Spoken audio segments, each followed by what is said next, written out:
नमस्कार मित्रांनो, आज दोन प्रश्नाचे उत्तर देण्याचा मी प्रयत्न करणार आहे। प्रश्न असा आहे की एका तरुणाने विचारलेला आहे की सर मला एका पक्षाचा कार्यकर्ता बनायचा आहे आणि यशस्वी कार्यकर्ता बनायचा आहे, त्यासाठी काय करावं लागेल। आणि दुसरा प्रश्न असा आहे की एका नेतृत्वाचा आहे जो स्वतः ते नेते आहेत, तर त्यांचं असं म्हणणं आहे की कार्यकर्त्याकडून काय काम करून घेतलं पाहिजे, कसं काम करून घेतलं पाहिजे। पहिल्या प्रश्नाचं उत्तर मी पहिल्यांदा देतोय। त्या तरुणांचं म्हणणं आहे की मला एका पक्षाचा यशस्वी कार्यकर्ता, साहेबाच्या नजरेत भरणारा कार्यकर्ता बनायचा आहे। आता हा कार्यकर्ता आणि हा पक्ष कोणता आहे, तुम्ही मला काही प्रश्न विचारायचा नाही। कोणत्याही पक्षाचा तो कार्यकर्ता असू शकतो। तर मला या निमित्तानं सांगायचं की एखाद्या पक्षाचा कार्यकर्ता बनणं म्हणजे काय, तर त्या पक्षाचे ध्येय धोरणांचा पहिल्यांदा अभ्यास करणं, आपल्या पक्षाचा इतिहास तपासून पाहणं। पक्षाचा इतिहास पाहणं म्हणजे काय, पक्षाची स्थापना कधी झाली, का झाली, पक्षाची स्थापना आपल्या का झाली, कधी झाली, त्याची ध्येय धोरणं असतात, उद्दिष्टे असतात, त्याचा अभ्यास केला पाहिजे सुरुवातीला। त्यानंतर त्या ध्येय धोरणाचा, त्या उद्दिष्टाचा समाजाला काय उपयोग आहे आणि समाजाने तुमच्या पक्षाकडे का यावं आणि आलं तर का फायदा होतो, हे तुम्हाला पटवून देता आलं पाहिजे। त्यासाठी तुमच्याकडे संवाद कौशल्य या विषयावर तुम्ही प्रभुत्व मिळवलं पाहिजे। या संवाद कौशल्य जर शिकून घ्यायचं असेल तर माझे अनेक व्हिडिओ या विषयावर आहेत, किंवा मला तुम्ही पर्सनली मेसेज करून अजून काही संवाद करताना अडचणी येत असतील तर मी ते सांगेल तुम्हाला। कारण राजकारणामध्ये मी सुद्धा एका पक्षाचा एका विंगचा जिल्हाध्यक्ष म्हणूनही काम काही वर्ष केलेलं आहे। प्रत्यक्ष राजकारणात मी पण होतो, त्यामुळं मला अनेक काही गोष्टीची माहिती आहे, म्हणून मी तुम्हाला त्याचं सांगू शकतो। कारण हे पुस्तकी ज्ञानपेक्षा अनुभवाचं ज्ञान खूप महत्त्वाचं असते, आणि याचा अर्थ पुस्तकी ज्ञान महत्त्वाचं असते असं नाही, ते पण महत्त्वाचं असते। कारण पक्षाचे ध्येय धोरण एका पुस्तकात लिहून ठेवले तर ते सुद्धा तुम्हाला वाचावेच लागतील। ते वाचावेच लागतील असं ते पाठ पाहिजे तुम्हाला एकदम, नाही थांबा पक्षाचं ध्येय धोरण काय आहे आमच्या बघतो आणि सांगतो, असं जर तुम्ही करायला लागलात तर तुम्ही जमणार नाही। कार्यकर्त्याच्या रगारगात पक्षाचे ध्येय धोरण असे मुखोद्गत असलं पाहिजे।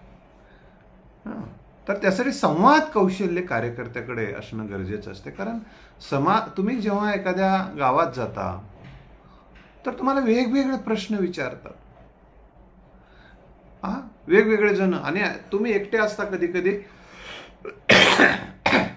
सॉरी, तर अनेक जण प्रश्न विचारतात, हे असं नाही, ते पक्षाने हे केलं नाही, ते केलं नाही, असं केलं नाही, हे आलं नाही, ते आलं नाही, असे अनेक प्रश्न। तुम्ही त्यावेळेस तुमच्या संयमाची परीक्षा असते, त्यावेळेस तुम्ही शांततेनं ऐकून घेतलं पाहिजे। माझी पण भावना तीच आहे असं तुम्हाला बोलून त्यांचं मन जिंकून त्यानंतर तुम्हाला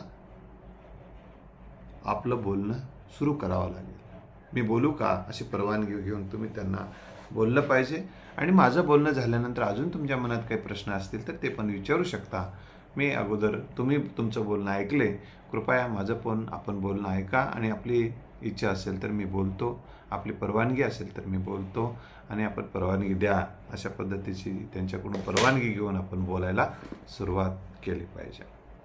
आणि मी आधी सांगितले की तुम्हाला तुमच्याच पक्षाचे ध्येय धोरण माहीत असून चालणार नाही, तर तुम्हाला इतरांच्या पक्षांचे ध्येय धोरणं काय आहेत आणि त्या पक्षाच्या ध्येय धोरणापेक्षा तुमच्या पक्षाचे ध्येय धोरण या राष्ट्राच्या विकासासाठी, या समाजाच्या विकासासाठी कसे उपकारक आहेत, सर्वांना एकत्र बांधून ठेवणारे कसे आहेत, या सर्वांच्या हिताचे कसे आहेत, या आधुनिक युगामध्ये हे ध्येय धोरण आणि तुमच्या पक्षाचे काही मूल्य असतील ते कधी आजच्या युगात कसे लागू आहेत, आणि आजही त्यांचा कसा उपयोग होऊन आपला देश सुजलाम सुफलाम, आपलं राष्ट्र, आपलं राज्य, आपला जिल्हा, आपला तालुका, आपलं गाव यासाठी त्या ध्येय धोरणांचा कसा उपयोग होणार आहे हे तुम्हाला उदाहरणासह पटवून देता आलं पाहिजे। यासाठी तुमचा अभ्यास असणं गरजेचं आहे.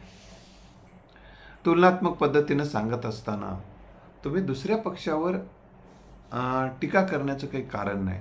आपले दुसऱ्याही पक्षाचे आशे आहेत, पण त्यापेक्षा आपलं असं आहे तुम्ही शांततेनं सांगू शकता. कारण तिथे एखाद्या दुसऱ्या पक्षाचं पण एखादं पिल्लू येऊन थांबलेलं असू शकते. ते पिल्लू तुम्हाला म्हणते तुझ्या पक्षाचं बोल, तू दुसऱ्याच्या पक्षाचं कशाला इथं बोलालास, अशा पद्धतीनं तुम्हाला बोलू शकते. त्यावेळेस दुसऱ्या पक्षाबद्दल बोलण्याचं शक्यतो तुम्ही टीकात्मक टाळा. दुसरी गोष्ट, तुमच्या पक्षाने काय या देश हितासाठी, तुमच्या मतदारसंघाच्या हितासाठी, तुमच्या जिल्ह्याच्या विकासासाठी, राज्याच्या विकासासाठी कोणते निर्णय घेतले हे तुम्हाला पाठ पाहिजे. आणि त्या निर्णयाचा काय फायदा समाजामध्ये झाला हे तुम्हाला पटवून देता आलं पाहिजे. तुमची जेव्हा सत्ता होती तेव्हा तुम्ही कोणते GR काढले, ते GR किती महत्त्वाचे होते, त्याच्यामुळे किती जणांना लाभ झाला हे तुम्हाला पटवून देता आलं पाहिजे. मग त्या GRचं जर समजा तुमचा पक्ष 5 वर्षाखाली सत्तेवर होता, आता सत्तेत नाही, आणि आता ज्या सत्तेमध्ये जे पक्ष कोणताही असेल, जे आलेला असेल, त्यांनी त्याच्यामध्ये काही तोडफोड केली का, काही बदल केले का, जर काही चांगलं केलं असेल तर चांगलं आहे, परंतु काही चुकीचं केलं असेल तर याची पण जाणीव तुम्ही करून देऊ शकता. आणि आपल्याला आपला पक्ष सत्तेवर आल्यानंतर, तुमचा जर पक्ष सत्तेवर आल्यानंतर आपण हे हिताचे निर्णय घेण्याचे पक्षाचं योजना आहे, पक्षाचा कार्यक्रम आहे, पक्षानं ठरवलेला आहे, अशा पद्धतीनं तुम्ही सांगू शकता. तर त्या निर्णयाचा सुद्धा उपयोग तुम्हाला करून देता आलं पाहिजे. आणि तुम्ही जर सध्या सत्तेवर असाल तर तुमचा पक्ष जो पासून सत्तेवर आला आहे, तुमच्या पक्षाने केंद्रात असेल किंवा राज्यात असेल, तर त्याने काय काय निर्णय घेतलेत आणि त्या निर्णयाचा समाजाला कसा फायदा होणार आहे, ते निर्णय अंमलबजावणी केले तर ते पण सांगता आले पाहिजे. आता काही कसं असते, काही निर्णय तुमचे सरकार, कोणत्याच सरकार जे असते ते घेते आणि मध्येच बंद करून टाकते. पैसे देतो म्हणते मध्येच आणि पैसेच देणं बंद करते मध्येच, किंवा एखादी योजना मध्येच बंद करते. अशा वेळी अशा प्रश्नाची उत्तरं तुम्हाला प्रश्न विचारले जाऊ शकतात, तेव्हा तुम्ही त्यांना म्हणायलाच हो ते आहे, पण नक्की याची नोंद घेऊन पाठपुरावा करून आपण सर्वांनी मिळून पक्षश्रेष्ठीकडे मागूया. आपण तशा पद्धतीचं आजच एक निवेदन तयार करू इथंच, आणि मग प्रति माननीय मुख्यमंत्री किंवा माननीय पंतप्रधान साहेब किंवा पक्षाचे अध्यक्ष साहेब जे कोणी असतील त्यांना एक निवेदन सादर करू, आणि आपण सगळ्यांच्या पक्षाच्या आपल्या सगळ्या इथल्या सदस्यांच्या सह्या घेऊ आणि ते कलेक्टरच्या माध्यमातून ते निवेदन देऊ, पक्षाच्या प्रमुखाकडे आपण निवेदन देऊ. अशा पद्धतीनं तुम्ही शांततेनं सांगू शकता. पण कधी कधी काय होतं, पण हे निवेदन द्यायचं असेल तर तुम्ही तुमच्या पक्षाच्या अंतर्गत बाब असेल, तुमच्या पक्षाच्या विरोधात जाणार असेल तर ते निवेदन तुम्ही कलेक्टरकडे नका देऊ. तुमचा पक्ष सत्तेकडे असेल तर तुम्ही तुमच्या पक्षाच्या श्रेष्ठीच्या कडे द्या, त्यांच्या मान्यतेनुसार त्यांनी जर द्या म्हटलं तर तुम्ही देऊ शकाल, तर किंवा नाही तर मग घरचा आहेर अशा पद्धतीचं तुमच्याबद्दलचा ठपका तुमच्यावर ठेवला जाऊ शकतो. त्यामुळे तुम्ही ते तुमचा पक्ष सत्तेवर असेल तर पक्षाच्या विरोधामध्ये तुम्ही काही करू नये अशा पद्धतीची एक अपेक्षा असते. पण त्या पक्षाचे काही तुमच्या त्रुटी लक्षात आल्या तर तुम्ही, समाजाची ही मागणी आहे, आपल्या कार्यकर्त्यांची ही मागणी आहे, साहेब ह्याकडे लक्ष दिलं तर आपला फायदा आहे, अशा पद्धतीनं साहेबांना तुमच्या विश्वासात घेऊन ही गोष्ट जाणीव करून देऊ शकतात. अशा पद्धतीचं निवेदन त्यांच्याकडे सादर करू शकतात. त्यानंतर तुमच्या पक्षाचं संघटन कसं आहे, तुमच्या संघटनमध्ये कोणकोणत्या सर्व समाजाला कसा न्याय दिला जातो, सर्व समाजाचं त्यामध्ये हित कसं पाहिलं जाते, सर्व समाजाला कसं प्रतिनिधित्व दिलं जाते, हे तुम्हाला सांगावं लागेल. कारण काय असते की हा पक्ष एका विशेष या जातीचा, हे पक्ष या जातीचा, हे यांचा असं एक सर्वसाधारणपणे समाजामध्ये गैरसमज असतात. तर तुम्हाला सर्वांचं प्रतिनिधित्व आपल्या पक्षामध्ये कसं आहे हे सुद्धा पटवून देऊन लोकांच्या मनामध्ये असणारा गैरसमजही काही प्रमाणामध्ये असणारा दूर केला पाहिजे. आणि तुम्ही लोकांना हे सांगितलं पाहिजे. तुम्ही जितकं जास्त याल, एखादा समाज म्हणेल की साहेब आमच्याकडं आमच्याला नेतृत्व नाही, आमच्याकडे आमच्या लोकांना कुठे या संघटनेमध्ये पदं नाहीत, असं जर कोणी म्हणत असेल तर त्यांना सांगा की आपण जास्तीत जास्त या, तुम्ही मागणी करा, तुमच्या समाजातून हा आमचा माणूस आहे, याला आपल्या पक्षात घ्या, अशी मागणी केली तर नक्की पक्ष आपला घेत असतो. आपण त्या पक्षातच नसू तर कसं घेईल? अशा पद्धतीनं आपण त्यांना हळुवारपणे हे पटवून देता आलं पाहिजे. दुसरी महत्त्वाची पद्धत म्हणजे सांगण्याची की आपली कार्यपद्धती काय आहे, पक्षाची कसं कार्य होते, निर्णय प्रक्रिया कशी होते, हे सगळे गोष्टी आपण पटवून देणं सुद्धा गरजेचं असते. इथल्या कधी कधी काय असते, स्थानिक नेतृत्वावर किंवा जिल्ह्याच्या नेतृत्वावर कार्यकर्त्यांचा एक राग असतो किंवा समाजातल्या लोकांचा एक राग असतो. त्यांना पटवून देता आलं पाहिजे बाबा त्यांचा काही दोष नाही याच्यामध्ये, काही कार्यपद्धतीवरून ठरत असते, त्यांनी घेतलेले ते निर्णय असतात, ते अंमलबजावणीसाठी बोलत असतात, त्यांनी सांगितले ते सांगत असतात, त्यात त्यांचा वैयक्तिक काही दोष नाही. मग त्याच्यामुळं त्यांच्यावर दोषारोप करण्याचं काही कारण नाही. अशा पद्धतीनं समजून सांगून आपल्या पक्षाच्या लोकांबद्दलचे गैरसमज दूर करणे आणि आपल्या पक्षाविषयी जे गैरसमज दूर करणे हे कार्यकर्ता म्हणून एक महत्त्वाचं काम करणं, हे ज्यांना कार्यकर्ता बनायचं आहे त्यांच्यासाठी आहे. कार्यकर्ता बना यासाठीचा हा व्हिडिओ नाही. ज्यांना कार्यकर्ता बनायचं आहे, ज्यांनी ठरवलेलं आहे त्यांच्यासाठीचा हा व्हिडिओ आहे. नाहीतर काही जण म्हणू शकतील कार्यकर्ता बनायला शिकवायला की काय आम्हाला. नाही, तुम्हाला काही शिकवायलो नाही मी. ज्यांची इच्छा असेल त्यांच्यासाठीचा हा विषय आहे. त्याचबरोबर आपल्या पक्षातली माणसं कशी आहेत, त्या माणसाची विद्वत्ता कशी आहे, आपल्या पक्षामध्ये कसे विद्वान लोक आहेत ते तुम्हाला सांगता आलं पाहिजे. किंवा कसे कार्यकुशल लोक आहेत, कसे समाजासाठी योगदान देणारे लोक आहेत. आपले समाज पक्षाचं जरी ते पक्षात आहेत आणि आपल्या वैयक्तिक खर्चातून कसं योगदान देतात, आडीनडीला कसे धावून येतात, किंवा वेगवेगळे जेव्हा संकट येतात राष्ट्रावर, राज्यावर, जिल्ह्यावर, पूरग्रस्तता असेल, भूकंप असेल किंवा कोरोनासारखं संकट आलं होतं, अशा वेळी कोण आपल्या पक्षातल्या लोकांनी सहकार्य करण्यासाठी आले. किंवा उन्हाळ्यामध्ये पाणी नसते गावागावामध्ये, त्यावेळेस कोणत्या माणसाने आपल्या पाण्याची व्यवस्था केलेली आहे. हे सगळं आपल्या पक्षातली माणसं हे समाजकारण करण्यासाठी, समाजहिताचं काम करण्यासारखी माणसं आहेत, हे आपल्याला पटवून देता आलं पाहिजे. त्यामुळे आपल्या पक्षाला एक समाजामध्ये क्रेज आहे, एक मान आहे, सन्मान आहे आणि आपला पक्ष समाजहिताचं काम करणारा पक्ष आहे याची जाणीव आपल्याला करून दिली पाहिजे. त्यामुळे आपल्या पक्षातले लोक कोणकोणते कामं करतात समाजहिताची याची सुद्धा तुम्हाला माहिती असली पाहिजे आणि ती ओरिजिनल माहिती असली पाहिजे. त्याचे तुम्हाला पेपरमध्ये आलेले कात्रण असलं पाहिजे. तुमच्यासोबत काही प्रमाणात ते फोटो तुमच्या फेसबुकवर किंवा त्यांच्या फेसबुकवरचे तुम्ही दाखवू शकता. हे सुद्धा काम तुमच्या आणि ते साहेबाला आणि कोणी विचारू शकते तुम्हाला की बाबा आमच्याकडं का करत नाहीत, आमच्याकडं करायला पाहिजे. तर ठीक आहे, आपण त्यांनाही तशा पद्धतीची मागणी करू. त्या वैयक्तिक खर्चातून ते करतायत आणि त्यामुळं आपल्यालाही तशी विनंती करूया आपण, असं त्यांना बोललं पाहिजे.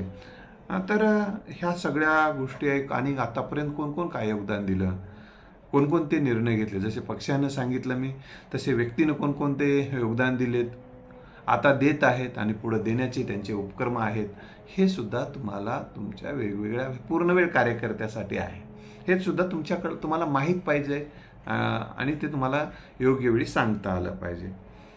ही गोष्ट आपण लक्षात ठेवली पाहिजे. आणि तुमच्या पक्षामध्ये येण्याचा जो ध्येय आणि धोरण आहे तुमचं स्वतःचं, खरं तर सांगू का, पक्षामध्ये अनेक दिवस तुम्हाला काम करावं लागतं. पक्षामध्ये बऱ्याचदा आता तुमच्या जर अपेक्षा आमदार खासदार व्हायचे असेल तर तेवढ्या मोठ्या अपेक्षा घेऊन जी तरुण आता राजकारणात येत असतील तर त्यांनी थोडंसं संयम खूप दिवस ठेवावं लागेल. तुम्हाला तुमची आर्थिक स्थिती चांगली करावी लागेल, तुमचं संघटन कौशल्य खूप मोठं होणं गरजेचं असते. पण तुम्हाला जर असं वाटत असेल की बाबा हा राष्ट्र विकासासाठी, समाज विकासासाठी जर योग्य आहे आणि त्यानिमित्तानं मला जनतेची सेवा करता येतील पक्षाच्या मदतीनं, कारण पक्षाच्या मदतीनं काय होतंय, समाजाची सेवा करण्याची इच्छा असणाऱ्यांनी कार्यकर्ता व्हावं. खरं सांगतो पहिल्यांदा, कारण काय असते, एखादा समस्या आहे तुमच्या गावची किंवा तुमच्या सर्कलची, तर राजकीय पक्षाच्या मदतीनं प्रशासन हालत असते. प्रशासनाकडे तुम्ही जर गेलात या पक्षाचा म्हणून तुम्ही, तर साहेब असं विनंती अर्ज जर त्यांना दिला तर बाबा या पक्षाचा व्यक्ती आहे हा आणि या पक्षाची सत्ता आहे, किंवा सत्ता नसली तरी हा विरोधी पक्षातला असला तरी यांची दबदबा पक्षामध्ये आहे, हे आपल्याला बदली करू शकतील. अशा पद्धतीचे त्या अधिकाऱ्याला जर वाटलं तर ते तुम्हाला, आणि तुमची मागणी जर न्याय असेल तर तुमच्या मागणीकडे तो लक्ष देऊन तुमची मागणी पूर्ण करू शकतो. तुमच्या गावातली मागणी तुमची पूर्ण करू शकतो किंवा त्या भागातली एखादी मागणी तुमची पूर्ण करू शकतो. याचं एक तुम्हाला समाधान वाटते, फक्त बाकी काही नाही. तुम्हाला आपण काम मार्गी लागलं ते बघून एक समाधान वाटते. ह्यामुळे हे पूर्ण होऊ शकला, त्याच्यामुळे ह्या ठिकाणी निधी आला, किंवा या अडचणीत सापडलेला होता व्यक्ती, त्याला मदत मिळत नव्हती, ते मदत मिळवून देण्यामध्ये एक सामाजिक कार्य करण्याचं एक समाधान असते. प्रत्येक ठिकाणी काय प्रश्न विचारतात, आपल्याला काय मिळायचंय, आपण फक्त सतरंजा उचलायचंच काम करायचं आहे, पद त्यांनाच आहे, तेच आमदार व्हायले, तेच खासदार व्हायलेत, असं जर तुमची इच्छा असेल तर तुम्ही कृपा करून एवढ्या लवकर जर ही अपेक्षा असेल खासदार आमदार मोठे होण्याची, तर न पक्षात काम केलेलं बरं. ही गोष्ट आपण, नाहीतर तुम्हाला जर हे रोजच असं वाटत असेल की मला आमदाराचे स्वप्न पडत असतील पक्षात आल्याबरोबर, तर कृपा करून तुम्ही न केलेलं पक्ष, तुमचे स्वतःचा पक्ष काढा, नाही तर किंवा इतर कोणतं तरी काम करा. तर कृपा करून हे करू नका. तुम्हाला समाजसेवेची आवड असेल, समाजाचे प्रश्न सोडवण्याची आवड असेल, तुमच्यामध्ये एक लिडरशिप क्वालिटी असेल की लोकांमध्ये राहण्यास आवडत असेल, लोकांना संवाद साधायला आवडत असेल, लोकांचे प्रश्न ऐकून घ्यायला आवडत असेल, सोडवायला आवडत असेल, एक व्यक्तिमत्वाला एक वेगळा आकार, तुम्हाला एक राजकारणातला एक सक्रिय माणूस म्हणून, समाजकारणातला एक सक्रिय माणूस म्हणून तुमची प्रतिमा तुम्हाला तयार करायची असेल, तरच तुम्ही या आणि लोकांमध्ये तुमच्या ह्या सेवेतून, तुमच्या ह्या संघटन कौशल्यातून जर तुमची लोकप्रियता वाढत गेली आणि जर पक्षांना असं वाटलं हा जिल्हा परिषदसाठी योग्य ठरतोय आणि हा खरंच निवडून येऊ शकतो, यांना थोडं पुश करण्याची गरज आहे, हा पंचायत समितीला येऊ शकतो, याच्या गावामध्ये पॅनल उभं केलेलं आहे आणि याला मग थोडंसं पुश करण्याची गरज आहे, तेव्हा असं ग्रामपंचायतला उभं राहणाऱ्या सरपंचापासून मुख्यमंत्री पदापर्यंत गेलेली या देशामध्ये माणसं आहेत. ही गोष्ट आपण लक्षात ठेवलं पाहिजे. सरपंच ते मुख्यमंत्री अशा पद्धतीने, आणि एखाद्या पक्षाच्या जिल्हा कमिटीमध्ये एखादा सचिव पदापासून देखील मोठ्या पदापर्यंत, मंत्रिपदापर्यंत माणसं गेलेली आहेत आणि अतिशय गरीब परिस्थितीतून सुद्धा माणसं पुढे गेलेली आहेत. काही उदाहरणं मी तुम्हाला सांगू शकतो की आर पाटील साहेबांचं उदाहरण सांगू शकतो. विलासराव देशमुख साहेब सुद्धा एका बाभळगावच्या गावामधून एका छोट्या पदापासून त्या मुख्यमंत्री पदापर्यंत त्यांनी झेप मारलेली आहे. गोपीनाथ मुंडे साहेब आहेत, की असे अनेक व्यक्ती आहेत की जे गरीब परिस्थिती होती, किंवा एखाद्या पक्षात ठीक आहे, ज्यांच्या घरामध्ये कोणाला राजकीय वारसा लाभत असतो, याचा अर्थ राजकीय वारसा लाभला म्हणजे या साहेब आणि मंत्री असं कोणी म्हणत नाही. तर कोणालाही राजकीय वारसा जरी लाभलेला असेल त्या परिवाराला, तरी त्या परिवारातल्या व्यक्तीला सुद्धा अनेक वर्षे कार्यकर्ता म्हणून काम करावं लागते. ही गोष्ट आपण लक्षात ठेवा. गावागावात जावं लागते, लोकांचे बोलणे खावे लागतात, लोकांचे प्रश्न सोडवावे लागतात, त्यांच्या समस्या ऐकून घ्याव्या लागतात. म्हणून एखाद्या पक्षातल्या व्यक्तीला जो राजकीय वारसा ज्यांना लाभलेला आहे त्या घराण्यातल्या व्यक्तीला सुद्धा खूप मेहनत घ्यावी लागते. तुम्ही जर बघत असाल राजकारणामध्ये अनेकांची पहिली दुसरी पिढी काम करते, ते सतत समाजकार्यामध्ये राहतात, त्यांचं दिवसभराचं प्लॅनिंग असते, नियोजन असते, अनेक गावांना भेटतात, अनेकांचे प्रश्न सोडवतात, जिल्हाधिकाऱ्यांना भेटतात, तहसीलदारांना जाऊन भेटतात, निवेदनं देतात, त्यांना पत्र देतात. हे ते खूप काम करतात, तुम्हाला काम दिसत नाही. बऱ्याचदा काय असते माहिती आहे का, लोकांचं यश दिसते पण त्यांचं आपलं काम दिसत नाही. ते प्रचंड काम करतात, तुम्हाला कदाचित माहीत नसेल. रात्री 11-11 वाजेपर्यंत हे राजकीय व्यक्ती, लोकांची पोरं पोरी सुद्धा काम करताना दिसतात. हे त्यामुळं त्यांना सुद्धा या आणि व्हा राजा असं कोणी सांगत नाही. उगा घरी झोपलाय आणि त्याला व्हा असं होते का? एखाद्या पक्षातला कोणताही पक्ष असू दे, एखाद्याची मुलगी आहे आणि एखाद्याचा मुलगा आहे आणि ते रोज रात्रंदिवस घरात झोपून राहते, काहीच काम करणार, कोणाला बोलणार, कोणाला भेटणार, आणि अशा व्यक्तीला डायरेक्ट उचललं आणि मुख्यमंत्री केलं, डायरेक्ट उचललं आणि एखादं मंत्रिपद दिलं. असं कधी झालंय काय? काही आपण बोलत राहायचं म्हटलं तर असं होत नाही मित्र. त्यांनाही खूप कष्ट करावे लागतात, लोकांशी मनं जोडावे लागतात, लोकांना पटावे लागतात ती लोकंसुद्धा. म्हणून अनेक ज्याच्यामध्ये क्वालिटी असेल असाच त्या पक्षातले राजकीय घराण्यातले सुद्धा बघा, त्यात अनेक मुली असू शकतात, तर ज्याच्यामध्ये जी क्वालिटी आहे त्यांनाच ते समोर आणतात, ज्याचा कल आहे त्यांनाच ते समोर आणतात, उगा कोणालाही आणून बसवत नाही. तर म्हणून लक्षात ठेवलं पाहिजे की कार्यकर्ता म्हणून प्रत्येकाला त्या प्रोसेसमधून जावंच लागेल. नेत्याचा जन्म हा कार्यकर्त्यातून होत असतो आणि प्रत्येक नेता सुद्धा मित्र कार्यकर्त्यासारखं काम करतो. मी जेव्हा काँग्रेस शिक्षक सेलचा जिल्हाध्यक्ष होतो, मी अनेकदा मंत्रालयामध्ये वेगवेगळ्या कामाच्या निमित्तानं जात असे. बरेच मी आमदार असे पाहिलेत की टेबल टू टेबल फिरून आपल्या मतदारसंघाची कामं करून घेताना मी स्वतः पाहिलेले आहे. त्यांना सुद्धा काम करावं लागते, अनेकांना भेटावं लागते, अनेक निवेदनं तयार करावं लागते, त्याच्या चुका दुरुस्त करावं लागतात. मग त्यांना भेटणं, यांना भेटणं, यांना सांगायला लावणं, त्यांना सांगायला लावणं, हे अनेक लोक वेगवेगळं बोलत असतात. त्या सगळ्या बोलणाऱ्या टीकेला सहन करावं लागतं. वर्तपत्रातून त्यांच्या विरोधात छापून येत असते. हे सगळं घरातल्या लोकांना वाटतं हे काय आहे, तुम्ही पिढा लागलेली आहे, उगा काही छापून यायला लागले तुमच्या विरोधात, तुमचा काही दोष नसताना. अशा पद्धतीनं मग घरच्या मानसिकता खराब होत असते. रात्री हे उशिरापर्यंत बाहेर राहतात, त्यांच्या घरातल्याला वाट पाहावं लागतं, जेवायला द्यायला वाट पाहावं लागतं, त्यांच्या झोपी मोडत असतात, लेकरा बाळांना वाट पाहतात. काही जणांचे वाढदिवससुद्धा त्यांना एखाद्या दुसऱ्यांचे सगळ्यांचे वाढदिवस करत करत बऱ्याचदा घरीच लेकराचे वाढदिवस 11-12ला ते करावे लागतात त्यांना. ह्या अनेक गोष्टीचा सामना करतात ते सुद्धा. लक्षात ठेवलं पाहिजे. आपल्याला काय झाले माहिती आहे का, या देशामध्ये राजकीय व्यक्ती आणि राजकीय व्यक्तिमत्व हा द्वेषाचा, टीकेचा हा जो विषय करून ठेवलेला आहे, पण त्याचं तुम्ही लक्षात ठेवलं पाहिजे. मी याचा अर्थ असं म्हणत नाही, मी पण टीका करतो, टीका केलीच पाहिजे. कारण जो निर्णय चुकत असेल तर त्याला सांगलंच पाहिजे. आणि आपण ते सांगत असताना केवळ त्यांचं काही चांगलं दिसत असेल तर ते पण सांगलं पाहिजे ना, चांगलं दिसलं पाहिजे. आता उदाहरणार्थ नांदेडचं एक उदाहरण मी सांगतो. सन्माननीय अशोकरावजी चव्हाण साहेब, आता ते आज सुद्धा या वयात सुद्धा ते सकाळपासून संध्याकाळपर्यंत कामामध्ये राहतात. यांचं उदाहरण मी तुम्हाला या निमित्ताने देतो. किंवा वसंतरावजी चव्हाण साहेब, तुम्हाला मी सांगतो की बऱ्याचदा त्यांची तब्येत ठीक नव्हती लोकसभेच्या वेळा, तरी ते किती फिरत होते. मला कुठल्या एका पक्षाबद्दल काही बोलायचं नाही, लक्षात ठेवा.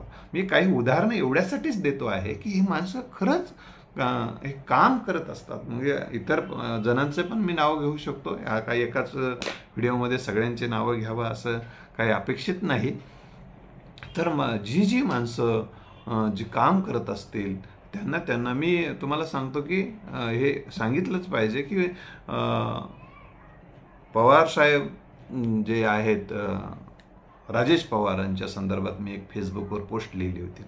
अर्थात मी त्यांचा काही कार्यकर्ता वगैरे काही नाही, पण ते पाणी वाटप करत होते मांजरम सर्कलमध्ये. 43-44 सेल्सिअस तापमान त्यावेळेला काळात होतं आणि ते आमच्या नायगाव मांजरम सर्कलमध्ये पाणी वाटप करत होते. तर मी असं लिहिलेलं होतं त्यांना की आता हे एवढ्या डिग्री सेल्सिअस तापमान असताना गावागावात जाऊन ते स्वतः फिरत होते, त्याची पत्नी सोबत असायची. त्यावेळेस मी लिहिलेलं होतं की ही माणसं अशा परिस्थितीमध्ये पाणी वाटप फिरत आहेत आणि मग दुसऱ्या पक्षाचे एसीमध्ये जर झोपलेले असतील, पाणी न देता, कोणी देत नव्हतं त्यावेळेस, मी स्पष्ट देत नव्हतं. आणि अशा वेळी जर त्यांना मतदारांनी विचारलं तर काय उत्तर देणार आहात? आम्ही एशीत झोपलो होतो, त्यांनी पाणी वाटत होतं, परंतु वाटू द्या, आम्हाला मतदान द्या म्हणणार आहात का, असा प्रश्न मी फेसबुकवरून विचारलेला होता. मला सांगायचं या निमित्तानं मी कुठल्या एका पक्षाची बाजू घेऊन कधी बोलत नसतो आणि बोलायची काही आवश्यकता मला नाही. तर मी तुम्हाला या निमित्तानं सांगतो, जे काही उचित असेल ते बोललं पाहिजे. राहुल गांधी साहेब जेव्हा देशाच्या सन्माननीय पंतप्रधानाला कवटाळले, खरं तर ते एका ठरावाचा वेळ होते ते, आणि कवटाळले आणि इकडे लाईन मारायला लागले असं असं. मग हा चिल्लरपणा असल्याचं मी लिहिलेलं होतं. हा चिल्लरपणा आहे, कारण एखाद्या देशाच्या पंतप्रधानासमोर अशी खिल्ली उडवणं, त्यांना भेटायचं जाऊन, कशाला भेटणं ठीक आहे, तुम्ही त्यांच्यावर अविश्वासाचा ठराव आणताय, ठीक आहे, शुभेच्छा देऊ शकता, बघूया कोणाचा ठराव ते, शुभेच्छा देऊ शकता दूर, भेटलं तर काय नाही, हरकत नाही, भेटलंही पाहिजे. कवटाळायचं का, ठीक आहे, त्यांची जर संहिता असेल तर कवटाळा, आपण काय हरकत नाही. कवटाळायचं पण त्याची टिंगलटवाळी करायचं हे उचित वाटलं नव्हतं मला, म्हणून मी तेव्हा त्याबद्दलही बोललेलो होतो, लिहिलेलं होतं. म्हणजे सांगायचा हेतू असा आहे की असं कोणत्या एका पक्षाची बाजू घेऊन किंवा एका पक्षाचं काही मी करत नसतो. पण मला तुम्हाला या निमित्तानं सांगायचं आहे की तुम्हाला मात्र जर कार्यकर्ता म्हणून काम करायचं असेल तर तुम्ही तुमच्या पक्षावर टीका करता कामा नये. कारण तुम्ही तुमच्या पक्षावर टीका केलं तर तुम्हाला खड्यासारखं ते बाजूला करण्याची यंत्रणा ती उभी केली जाते. कारण शहाणपण फारसं सत्तेला आवडत नाही, अनेकदा हे सिद्ध झालेलं आहे. त्यामुळे तुम्ही असं काही करू नका, आणि काही त्रुटी लक्षात आल्या तर तुम्ही हळूवारपणे सांगू शकाल, जे बघा तुम्ही ते रिक्सचं काम असते. तर मित्र, जे राजकारणी व्यक्तीने जो प्रश्न मला विचारलेला आहे, जो की कार्यकर्त्याकडून कशा पद्धतीने काम करून घ्यावं, तर मी ते पुढच्या व्हिडिओमध्ये सांगेल, पुढच्या भागात बघूया. धन्यवाद.